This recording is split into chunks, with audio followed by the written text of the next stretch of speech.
Chemical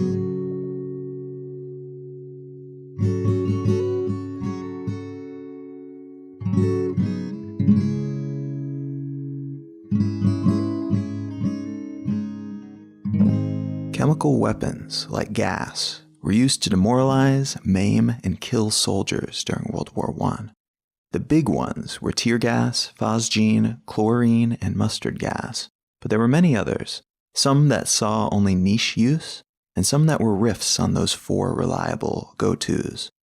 But even though World War I is kind of famous for being a war that involved these new technologies, and even though if you only know a few things about the war, one of those things that you know probably is that everyone was being gassed in their trenches all the time and were constantly putting on their gas masks, only about 90,000 of the 1.2 million deaths during World War I were caused by gas.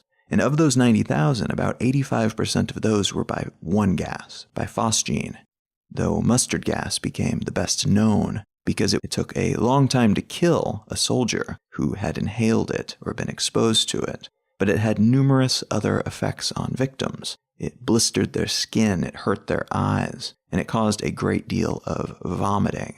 It would also cause them to start bleeding both internally and externally, and would strip the mucous membrane from their bronchial tubes, which was extremely painful, and it could also lead to death weeks later. This delay of death and the ability to use mustard gas without necessarily killing everyone in its area of effect made it more precise in some cases than phosgene or chlorine. Gas was also used in World War II, but to a very limited degree, primarily by the Axis powers and primarily off the battlefield. They used it in their concentration camps and on primarily non-combatants, and non-lethal gases were used to clamp down on conquered locals. The Allies avoided using chemical weapons almost completely during World War II, and the few times when it was documented as having been used, it's thought to have been an accident. Deadly chemical weapons have been used only about a dozen times since then, in large part due to the Protocol for the Prohibition of the Use in War of Asphyxiating, Poisonous, or Other Gases, and of Bacteriological Methods of Warfare, otherwise known as the Geneva Protocol. This was signed in 1925 and went into effect in 1928, and was just one protocol in the larger Convention for the Supervision of the International Trade in Arms and Ammunition and Implements of War, that was passed through the League of Nations, which was a precursor to today's United Nations. The Geneva Protocol prohibited the use of asphyxiating, poisonous, or other gases, and of all analogous liquids, materials, or devices, and bacteriological methods of warfare, but it didn't say anything about the production, storage, or transfer of these weapons, which meant that although mustard gas was barely ever used post-World War I, most nations had a stockpile of the stuff, nonetheless. Now later, the 1972 Biological Weapons Convention and the 1993 Chemical Weapons Convention did address the production, storage, and transfer of these sorts of weapons. And today, this collection of treaties, which is usually referred to in shorthand as just the Geneva Protocol, is understood to be a general ban on the use of chemical and biological weapons. Which all sounds great, except that it's worth remembering that the Hague Conventions of 1899 and 1907 also outlawed the use of weaponized chemical agents. So it's nice that they're trying to make sure that this kind of thing never happens again, but it's also anything but certain. We've been here before. Such regulations have been bypassed before, and there's always the chance that they could be bypassed again. What I want to talk about today is what makes things like chemical weapons different from other types of weapons, and why we treat this subclass of killing mechanism differently from how we treat others, and how that question and some potential answers to it also translate to other non-military, non-killing related aspects of life.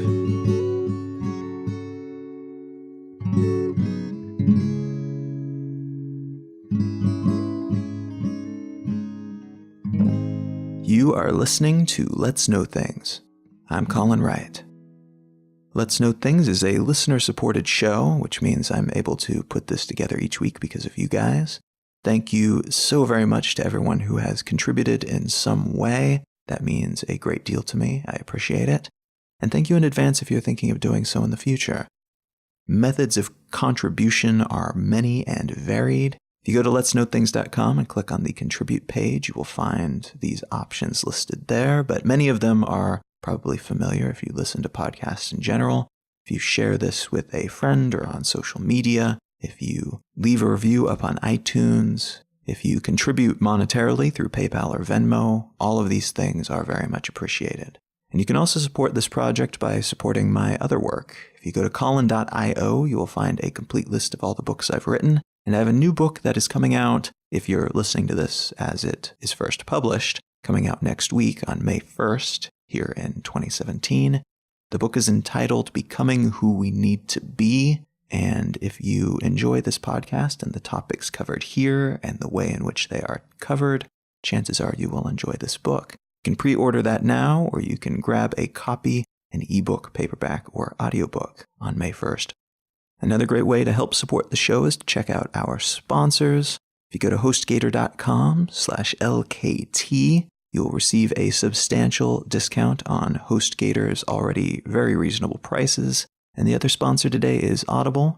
If you go to audibletrial.com/LKT, you will receive a free 30-day trial of Audible, and you will receive a free audiobook of your choice. And if you are lacking a book to spend that credit on, stay tuned till the end of this episode and I will give a book recommendation. All right, let's get back to the show.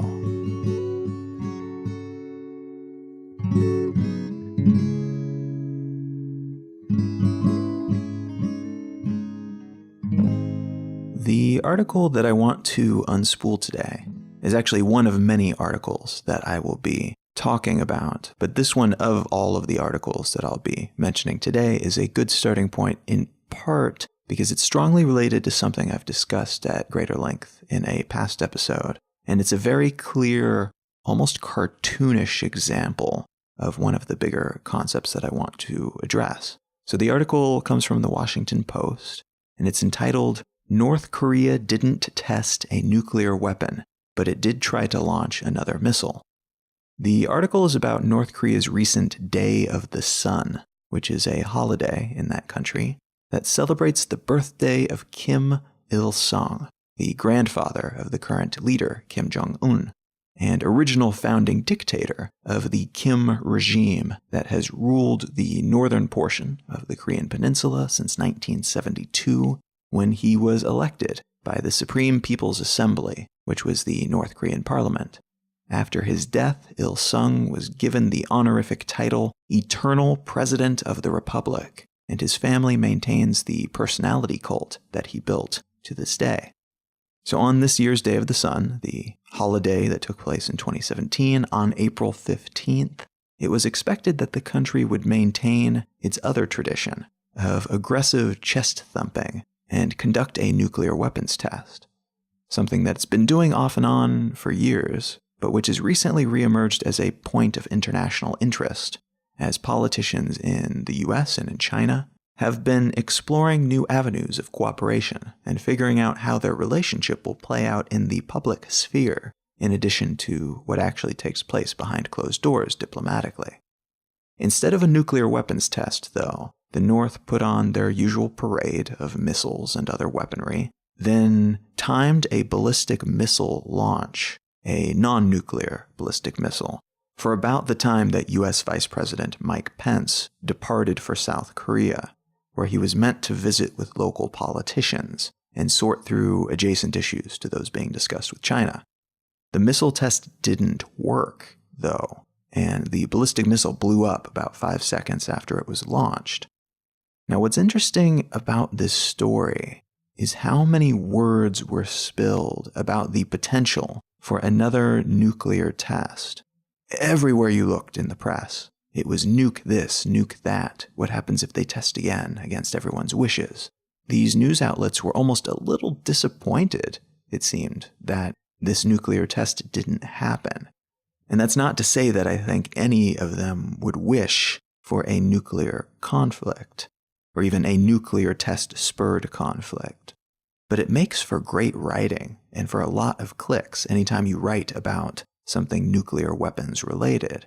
And even the article that I'm starting from here, from the Washington Post, which is a generally highly reliable news source, all things considered, seems almost a little sulky in its tone, that things didn't go as planned, that the scandal abated and became something very mundane. No nukes, the article says. But at least they fired something, right? Anyone? Please don't leave. Please don't go read something else. That seems to be what's implied in the tone here.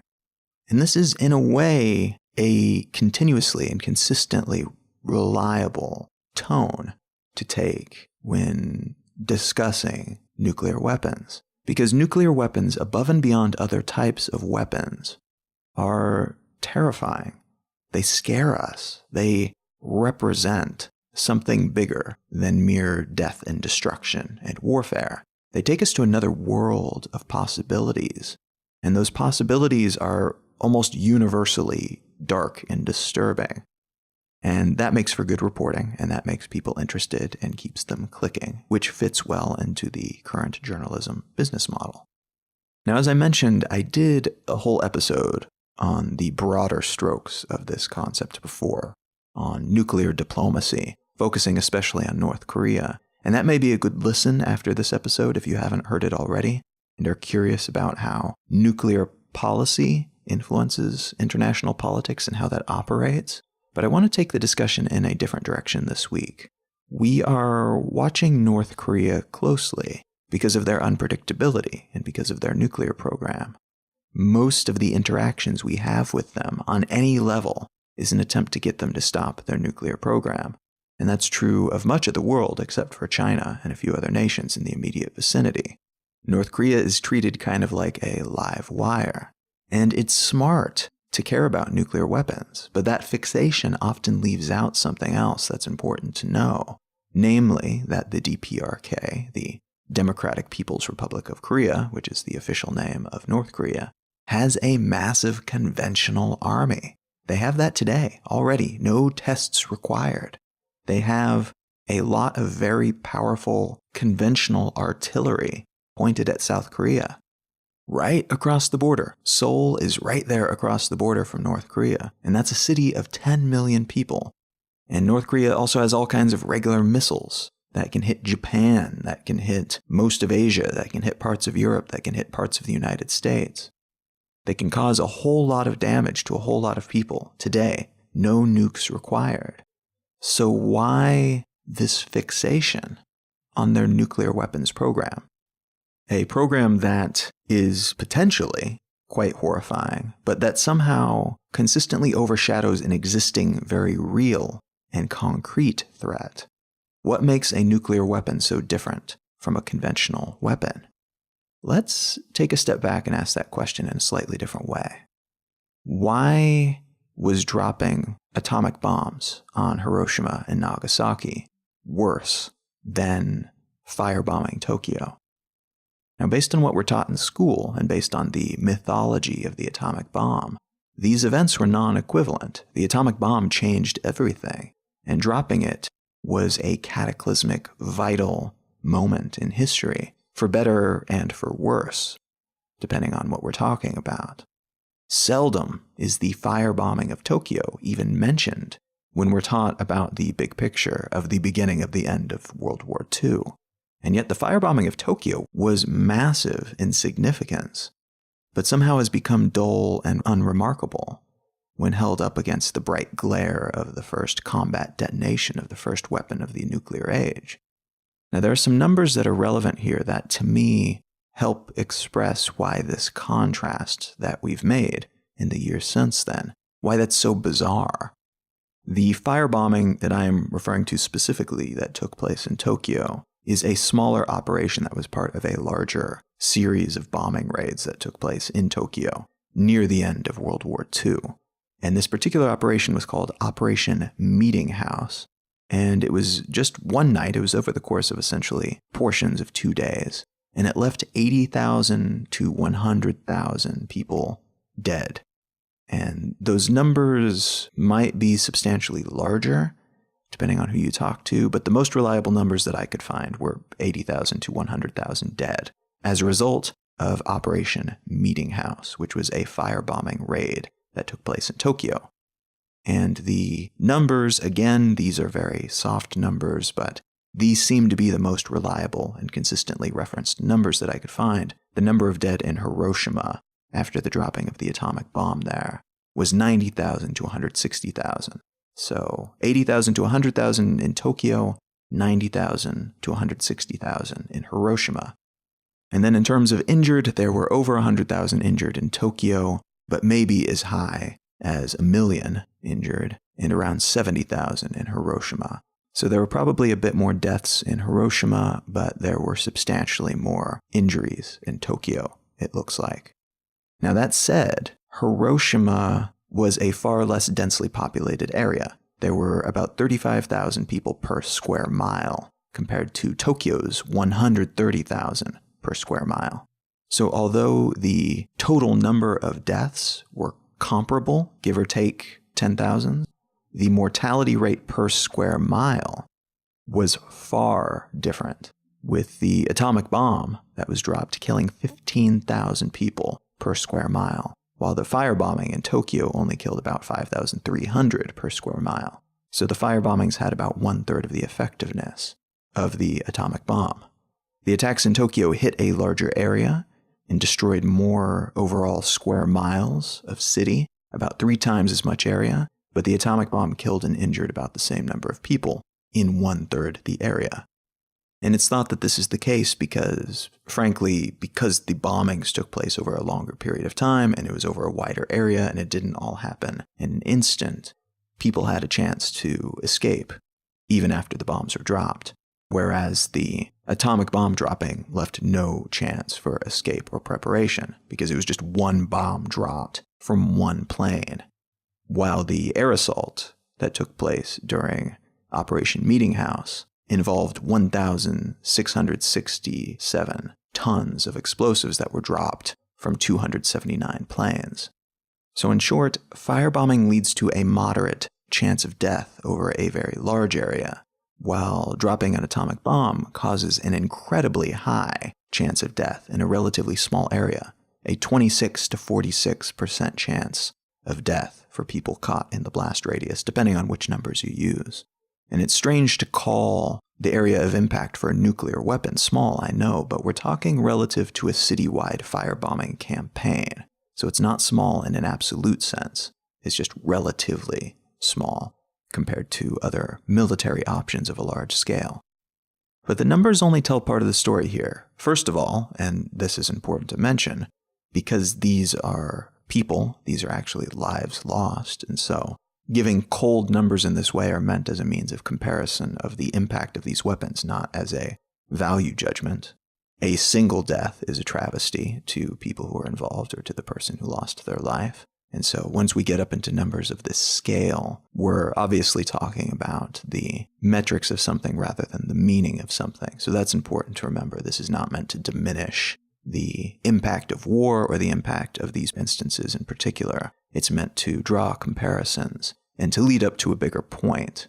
And the numbers also only tell part of the story because what they say is that these are different weapons useful for different situations that have different tactics involved with their use. Just as sometimes a pistol is quote-unquote better in the tactical sense than a much more powerful bazooka, sometimes nukes make more sense than a firebombing campaign, and sometimes the case is reversed. So looking at the numbers allows us to recognize that, and to me it kind of presents as an inescapable reality that a lot of these decisions on which types of munitions to use when you are deciding to kill people are made based on these types of numbers, the sheer effectiveness in terms of debilitating an enemy or a group of people who are led by your perceived enemy, as is often the case. But the numbers fail to represent the sense of revulsion I think that many of us feel when we think about nuclear weapons in particular. And I think this sense goes beyond even the other logistical and technical differences between them and other types of artillery. There's a lot to be said about the long-term effects of radiation in the area and on its populace and the devastation that can be caused by the blast waves that emit from nuclear blast sites. But that's not what I'm getting at here. Those things are obviously horrible and devastating. But when we think about nukes, we're unlikely to be thinking about the literal consequences of fallout and of superheated blast waves. We're thinking about these weapons iconographically. We're using a caricature of a nuke as a stand-in for what the reality of using that device would actually be. And this mental shorthand results in a distinct psychological difference between using a nuke and using an equivalent amount of conventional explosives. The former, using a nuke, would be, at least according to current international policies, a great way to make oneself an international pariah. It would be a great way to get the world to turn against you. But the latter, using regular old bombs, but using enough of them that they have the same impact, the same literal explosive impact as a nuke, is kind of common enough these days to barely warrant a third-page mention in the newspaper at times. And this is one of those things that I think we kind of passively, latently know. Dropping a nuke would be a big deal, dropping a bunch of bombs. I mean, it happens all the time, so there might be aspects to that story that are interesting, but in general, we don't pay very close attention to that. But why is that? Why, psychologically, are nuclear weapons so much worse than conventional weapons? The ends, for most practical purposes, are very similar. Dead is dead. A destroyed city is a destroyed city. And yet we have a strong sense of moral panic when we consider using nukes or having nuclear weapons used against us, as opposed to that alternative. There are two other recent news items that are tangentially connected to this discussion and address that same type of moral revulsion from a slightly different standpoint.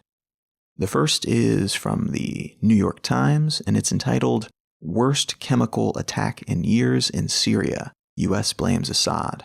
And the other is from the BBC, and it's entitled, "MOAB Strike, 90 IS Fighters Killed in Afghanistan." And MOAB, by the way, is the acronym for the GBU 43/B Massive Ordnance Air Blast, but it's very often referred to as the mother of all bombs. So looking at that first article, and I'll link to all of these in the show notes, by the way, if you don't want to Google search for them. But looking at that article about the chemical attack in Syria, why are chemical weapons, why are gas weapons worse than conventional weapons? And looking at that second article, why do we feel so weird about using something like the mother of all bombs when it's really just a great big conventional bomb? And yet when we use it, why is there no international outcry in the same way that there would be if we had used a similarly sized nuclear weapon? At what point do we cross the line from something like the MOAB into nuke territory? Now, in 2007, the Russians announced they'd created a massive conventional bomb with 4 times the power of the MOAB, which they called the father of all bombs. Does that cross the line into nuclear weapons territory if the MOAB doesn't? Even though it's not a nuclear weapon, is there a destructiveness level that we have to reach before we start being psychologically disturbed about this type of weapon being used in the same way that we would if a nuke was used? It's worth mentioning that the comparison between the little boy bomb, which was the smaller of the 2 nukes dropped in Japan at the end of World War II, was a 16 kiloton bomb, meaning it had the explosive power of 16,000 tons of TNT. The MOAB, which is not the biggest conventional bomb ever made, but it is the biggest conventional bomb ever used that we know of, is only an 11-ton bomb. So the smallest, most basic atomic bomb dropped a generation ago was 1,000 times more powerful than the MOAB. Nuclear weapons today are even crazier than that. The biggest nuke ever detonated was called the Tsar Bomba, and it was detonated by the Soviet Union in 1961. The blast of the Tsar Bomba was 3,333 times more powerful than that of the little boy atomic bomb, which again was itself 1,000 times more powerful than the MOAB. So we're definitely not playing with equivalent power here. The difference in the scale of the blasts is huge. But the blast radius is quite similar, about a mile for both the MOAB and for the little boy atomic bomb. And many modern nuclear weapons have tactical settings, which allow them to be dialed up or down in scale. So you can make their impact radius and overall detonation smaller, and therefore conceivably more usable in different situations. For example, if you want to use one, but you do not want to kill everything in an area the size of a city. They call these tactical nuclear weapons. So here's a pertinent question. If a nuke were scaled down to, let's say, half the power of the MOAB, which bomb would be worse? And just a quick follow-up question, what if it were scaled down to be exactly equivalent, not just in blast radius, but also in size and impact and everything else, of the MOAB, yet it was still a nuclear device rather than a conventional bomb? Which of these two bombs would be worse? Would we still have a psychological reaction to the nuclear weapon, more so than the MOAB? And those questions in mind, does it make sense that nuclear weapons are non-proliferated, that we go way out of our way to keep them from spreading to everyone who might want them, while great big conventional weapons like the MOAB are not, or at least not as intensively? Let's leave that question there for a moment and take a bit of a side path, discussing something that is kind of completely different, but which eventually brings us back to the core of this topic. I'm going to point you towards two more articles, both of them from the New York Times. The first is entitled, quote, "I screwed up," end quote. Sean Spicer apologizes for Holocaust comments. And the other is entitled, quote, "What is Aleppo?" end quote. Gary Johnson asks in an interview, stumble. These Holocaust statements have been dog-eared by some commentators as the possible beginning of the end. For the White House press secretary, Sean Spicer, he didn't just misspeak, he misspoke, then he misspoke about misspeaking, and all the awkward words were relating to an immensely uncomfortable subject that most people see as a almost cartoonishly monstrous and embarrassing moment in the history of modern society. His words were tethered to that feeling of horror and discomfort, and as a result, his misspeaking had a much larger impact than had he misspoke about, say, a shooting that took place at an Orlando nightclub, saying that it took place in Atlanta. He has also misspoken about this and about many other topics, but this Holocaust subject is a far more taboo one than even other vaguely taboo subjects like mass shootings. And in the eyes of the public, or at least of the press, that seemed to be a step too far.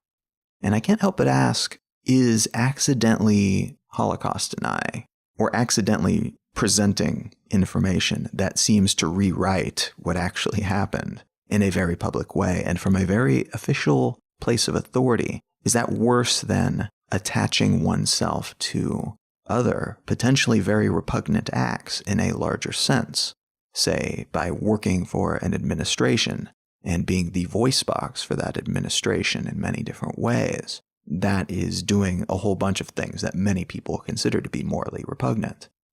Which is to say, many of the people that are calling for Spicer's head over this particular instance of flubbing are people who dislike him and dislike this administration that he represents in general. So why does this particular instance set him up to be taken down, while all the other instances, including, if you buy into the idea that the administration he's part of is just wrong in some broader sense, working for an administration that's morally repugnant? Why isn't the outcry about the, for example, general mistreatment and demonization of the press, or the blatant disregard for demonstrable facts, when these bigger issues are arguably far more vital in the bigger picture? Why focus on this one aspect, this one misstep, above and beyond all the bigger things that are more important?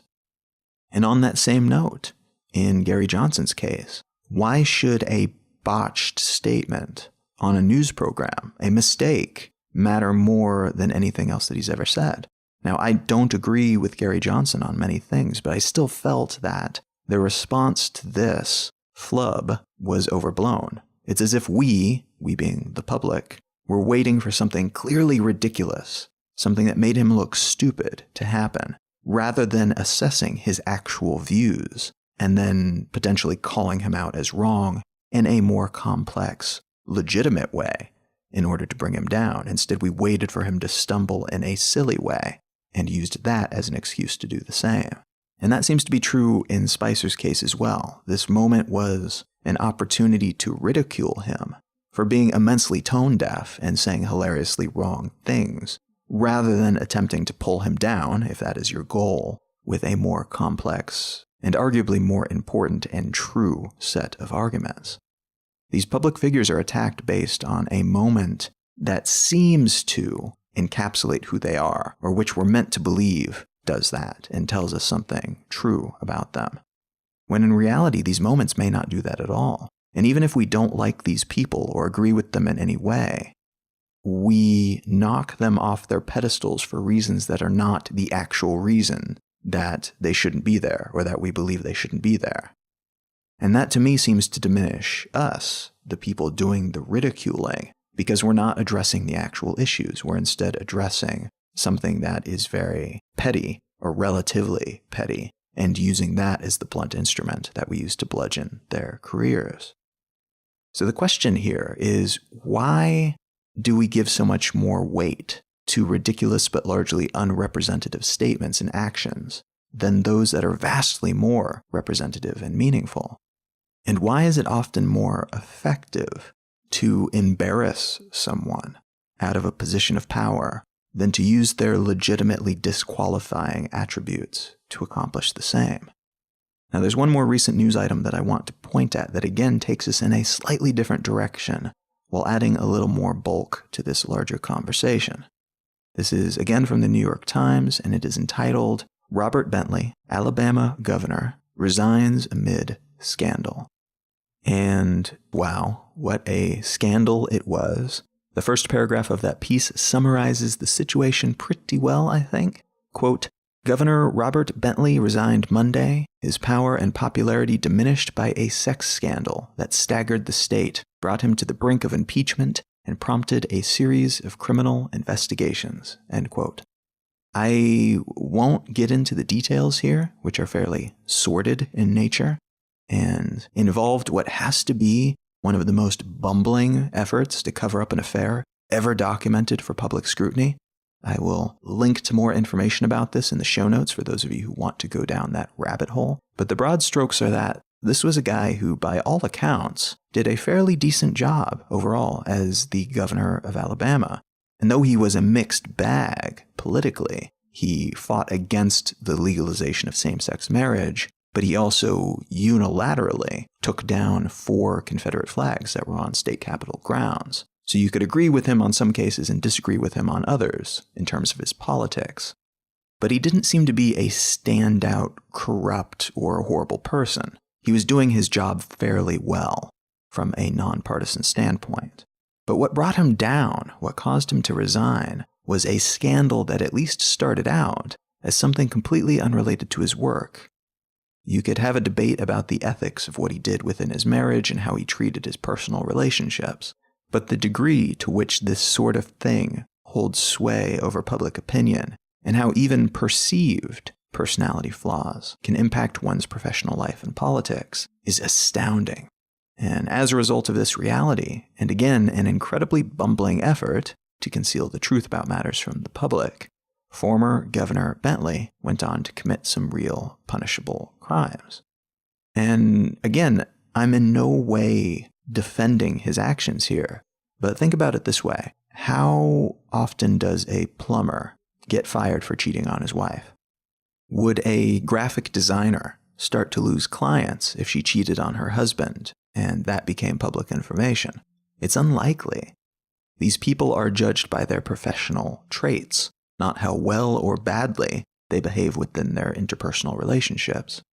But in politics, we judge these sort of things more harshly than we judge things like, well, the politician's political ethics and behavior. We're more likely to boot someone from office for cheating than for, say, deciding to bomb Yugoslavia despite protests from the United Nations.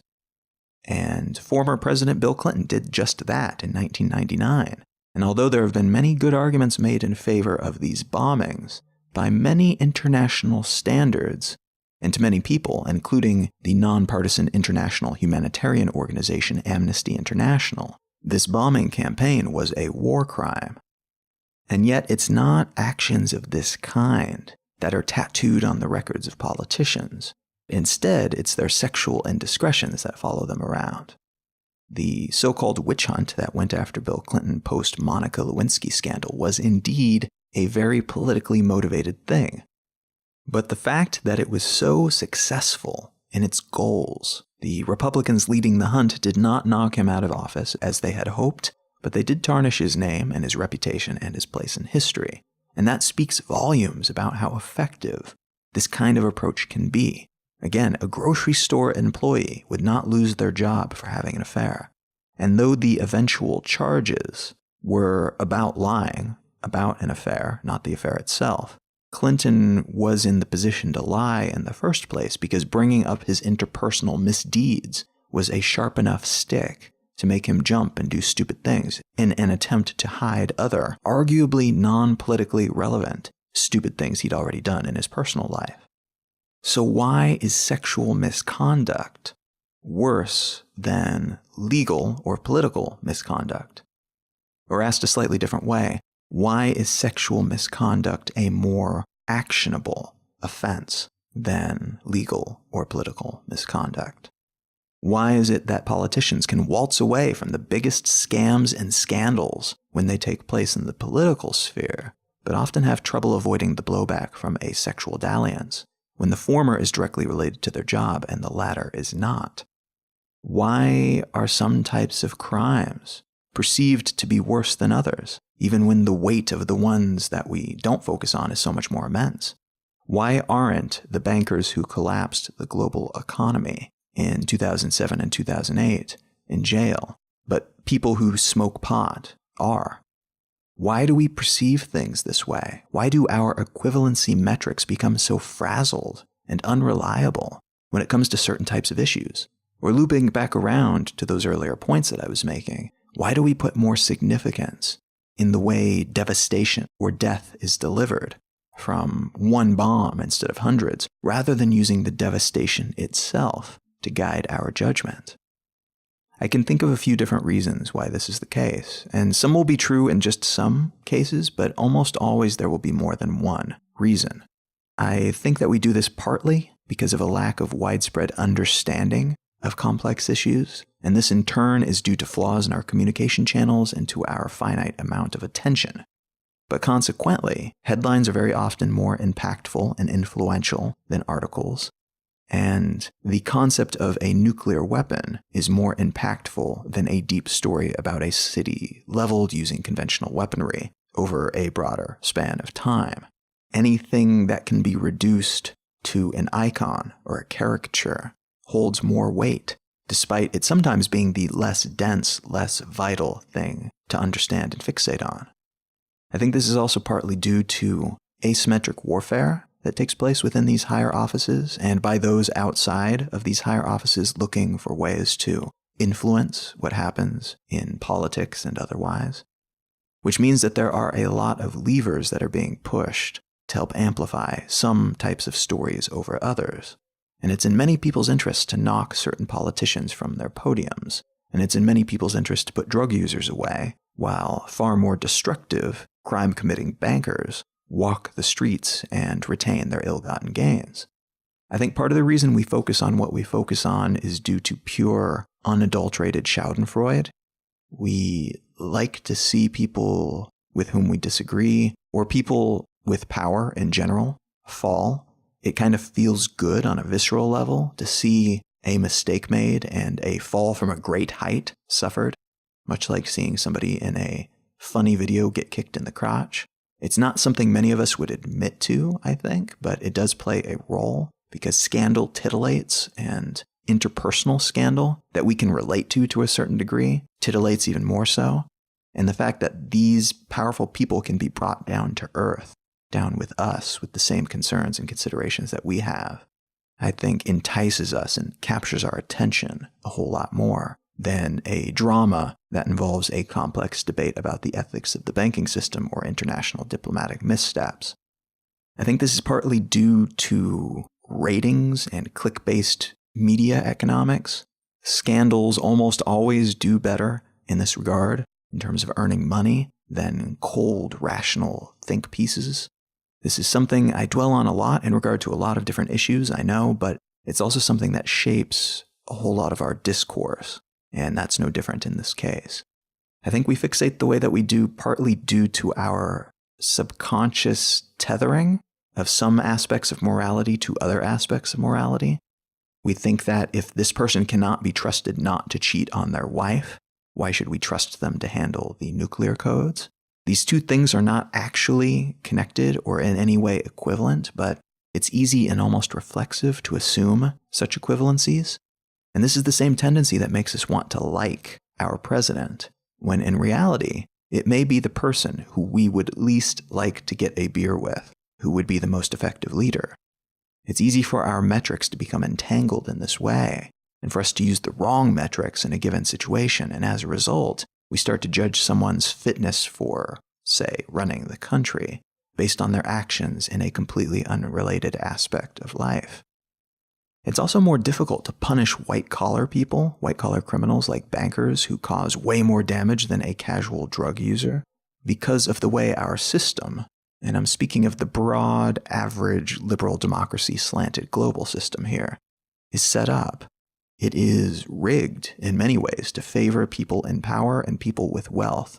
And consequently, although more damage is done quite often by an unscrupulous banker than someone who is smoking pot in their own home, the latter is far more likely to be punished, just as someone who gets in a fight at a bar will be more likely to suffer legal consequences for that than a politician who commits something that is technically a war crime.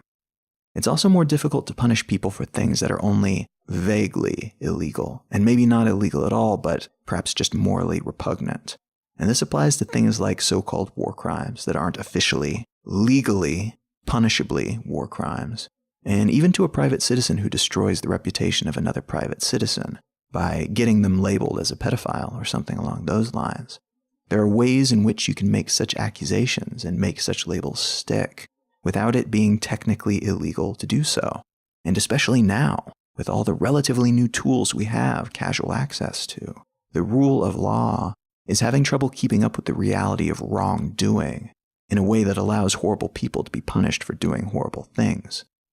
And finally, we're more likely to incite public backlash for emotionally wrong things than for technically wrong things. And this is why sex scandals are more effective at knocking down powerful people than actual non-tabloid-ish scandals. There was a research project called The Influence of Discrete Emotions on Judgment and Decision-Making, a meta-analytic review, which was a project for which the authors essentially went back and took stock of all the existing research on the subject of how emotions impact how we perceive things and make decisions. And this showed that many emotions can influence our choices and how we respond to things, how we respond to new data.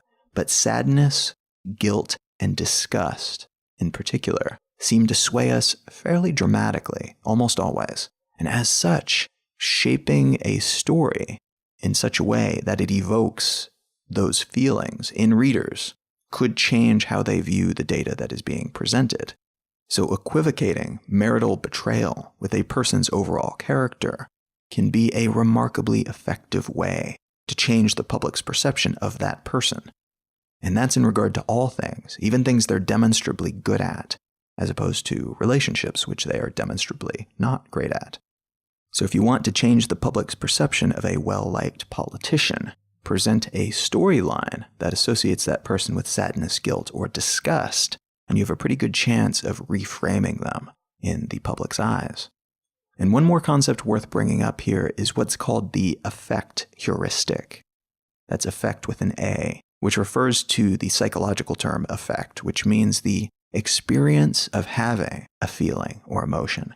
So it's not sadness or happiness that falls under this umbrella, it's the experience of being sad or happy.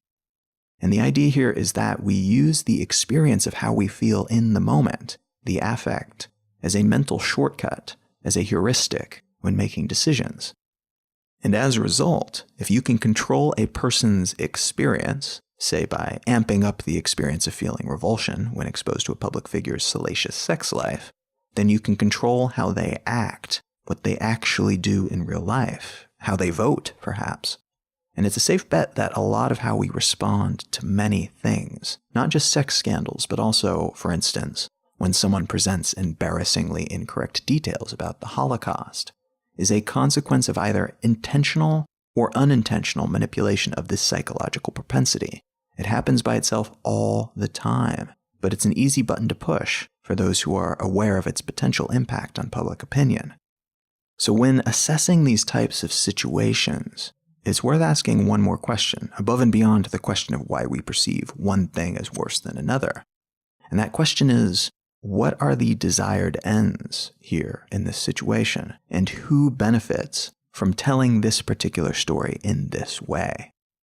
I'm inclined to believe, for instance, that when it comes to asymmetric tools like nuclear missiles or militarized gases or bioweapons, the desired ends for those currently in power, those who are militarily dominant conventionally, is to keep anything that might challenge that dominance out of most hands and away from common use, making use of the reflexive awe and revulsion we have about some of these things helps maintain that stability.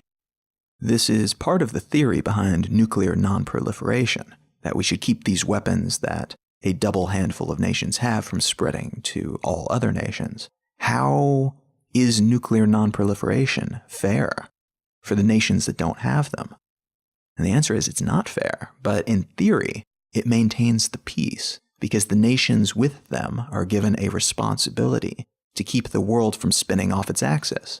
The United Nations, arguably, even beyond its nuclear non-proliferation role, was formed with that same intent, to lock in the current power structure and ensure that nothing knocks it off kilter, ostensibly for the greater good, but also, no doubt, for the elite nations who benefit from the current state of affairs and who help put such institutions and rules into place. And that may come across as a somewhat cynical way of looking at these concepts and institutions, but I want to be clear here. I'm not saying this is wrong. I'm saying these are complex issues and that these things are presented as means of achieving one type of goal while they also attain another goal that isn't generally brought up or talked about. They can be both at the same time. That secondary goal, that of reinforcing the current status quo, does not reduce in any way the benefits of the first goal, that of keeping everyone in the world from getting their hands on nukes, while also giving nations a place to talk through issues rather than fighting. Like a lot of topics that I bring up on this show, this one is as much about an awareness of our own perception, how we act and how we filter, as it is about understanding how the world beyond our internal ruminations operates. One helps inform the other. The more we understand the world and can see the moving pieces in the world, the better we are able to recognize what is influencing us and our decisions and our perceptions, and nudging us toward choices that we, lacking such nudges, wouldn't necessarily make. And that's as firm a stance as I want to take on many of these issues, because frankly, everyone, absolutely everyone, is both a target and a perpetrator when it comes to this sort of framing. We, as individuals, set up false equivalencies all the time, both in our own minds and when relating something that happened to friends. We apportion the wrong amount of concern to issues that don't actually matter, at the expense of not worrying about those that do. And we express ideas and concerns with the intention of making others do the same. It's a casual use of manipulation that we wouldn't ever have any reason to notice ourselves doing or falling prey to, unless perhaps we could figure out a way to attach these concepts and these habits of noticing to something bigger and more concrete. And what helps me keep this tendency in mind are things like nuclear weapons and political witch hunts. But it may be something different for you. What's more important than the specifics of those heuristics that we use of how we each make it stick is that we are doing so in some way, and that we are noticing, and that we are utilizing that knowledge appropriately.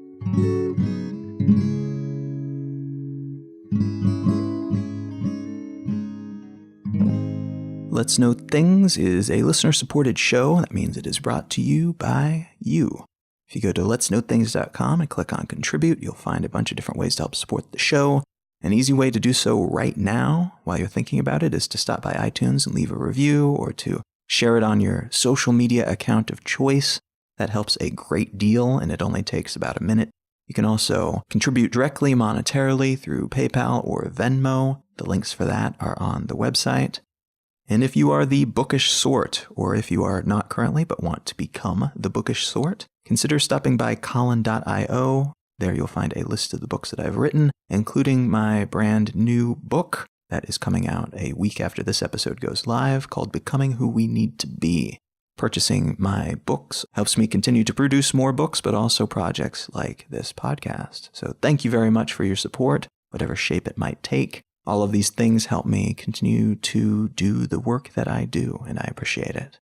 Another great way to help support the show is to check out our sponsors. I am a huge book fan. I love to read paperback books. I love to read on my Kindle, and I am a recent convert over to audiobooks as well. Certain types of books I really enjoy taking in this way, particularly when I'm going for a walk, or when I'm cooking, when I'm on a road trip. And if you are interested in giving audiobooks a shot, and if you enjoy podcasts, I'm guessing you will enjoy audiobooks. A great way to do so is to go to audibletrial.com/LKT. And if you use that link, you'll get a free 30-day trial to the service and a free audiobook of your choice from their massive collection. And it is a very massive collection. If you don't have a book already in mind to choose from that collection, might I recommend the book Ishmael by Daniel Quinn.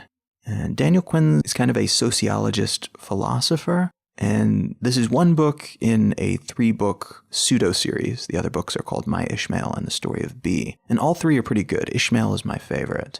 And this was a book that I read back in high school, and it was probably my first ever encounter with certain ideas, like the development of agriculture being the first step toward civilization, and the development of essentially a fake world, an imagined world atop the natural world, and the step that humanity took away from the laws of nature, the pseudo-laws of nature that seemed to govern all other living creatures. We moved away from those as soon as we developed agriculture. And there's a lot of great big ideas in this book like that. This is one of those books that people tend to read and then buy copies for all of their friends, because it's got a lot of very interesting ideas that are presented in a fictional story that involves a telepathic gorilla. And it sounds very weird, but it all makes sense once you pick it up. It's a very easy to ingest book. It's a good read in addition to being a very interesting read. And again, that's Ishmael by Daniel Quinn. It is worth reading in whatever format. If you want to grab it at your library, your local indie bookstore, grab it on your Kindle or your Kobo. But you can also get an audiobook version of this for free if you go to audibletrial.com/LKT. And the other sponsor today is HostGator, the hosting company that I use for all of my online properties. This is a great company to work with, my favorite of all of the dozen or so that I've worked with over the years. I've transferred most of my properties, my domain names and such, over to HostGator in the years since I started working with them. And their prices are already great to begin with, but if you go to hostgator.com/LKT, you will receive a substantial discount off of their normal prices. It's hostgator.com/LKT.